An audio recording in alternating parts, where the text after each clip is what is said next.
মনে রাখবেন ভাঙ্গা জিনিসগুলোকে আল্লাহ এমনভাবে সুন্দর করে নতুন করে সাজাবে, আপনাকে এমন সুন্দর জীবন দান করবে, যারা আপনাকে নামাতে চেয়েছিল তারা আপনি পর্যন্ত আর পৌঁছাতে পারবে না। সুবহানাল্লাহ।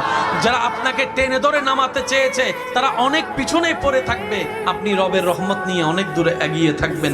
মনে রাখবেন, শুধু একটু সয়ে যাবেন, একটু ধৈর্য ধরে থাকবেন, একটু সহ্য করে চুপ করে থাকবেন। যত সইবেন তত পাইবেন, যত সইবেন তত পাইবেন। কোনো আফসোস নাই, কোনো আপত্তি নাই, কোনো হা হুতাশ নাই। রবকে শুধু এতটুকু বলবেন যখনই মন খারাপ হবে, সিজদায় মাথাটা ঝুঁকিয়ে, ইয়া রব, আমি যা পেয়েছি কোনো কিছু পাওয়ার যোগ্যতা আমার কাছেই নেই, সব তুমি দয়া করে দান করেছো, সব তুমি দয়া করে দান করেছো। একটা জিনিস পাওয়ার যোগ্যতা আমার নাই, এই চোখ পাওয়ার মতো যোগ্যতা আমার কাছে নেই, এই কান শোনার মতো কান আমার কাছে নেই। আল্লাহ, কোনো কিছুরই পাওয়ার যোগ্যতা নাই, তুমি দয়া করে দেখার জন্য দুইটা চোখ দিয়েছো, তোমার দরবারে শুকরিয়া। সুবহানাল্লাহ।